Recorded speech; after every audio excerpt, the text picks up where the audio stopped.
এই আসিয়া এই দৃশ্য আমরা ভুলে যাব। এই যে মেয়েটা কাতরাতে কাতরাতে মারা গেল আজকে, বেশি দিন সময় লাগবে না, 1 মাস 2 মাস হাইয়েস্ট 3 মাস। এর আগেও বহু ইস্যু আমরা এসেছে ভুলে গেছি, একটার পর একটা এসেছে, একটার পর একটা ভুলে গেছি আমরা। আপনারা দেখে নিয়েন 3 মাসের মধ্যে এই মেয়েটাকে সবাই ভুলে যাবে এবং যাবো ভবিষ্যতে। লিখে নেন আপনারা, এই বাচ্চার কথা কেউ মনে রাখবে না, এই বাচ্চাটার কথা কেউ মনে রাখবে না। 3 মাস পরে, 6 মাস পরে, 1 বছর পরে আরো নতুন ইস্যু আসবে, আরো নতুন পাপ হবে, আরো বড় বড় ঘটনা ঘটবে। এরপরে মানুষ এই বাচ্চাটাকে ভুলে যাবে। এই বাচ্চাটা কি তার মৃত্যু যন্ত্রণা ভুলতে পারবে? তার সম্মানহানি ভুলতে পারবে? তার পিতামাতাকে ভুলতে পারবে?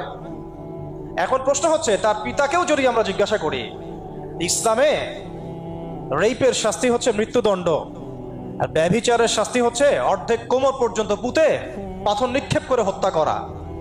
এবং বিবাহিত ব্যক্তি হলে এই শাস্তি, অবিবাহিত হলে 100 বেত্রাঘাত, 1 বছরের নির্বাসন এবং সমাজ থেকে বয়কট করা।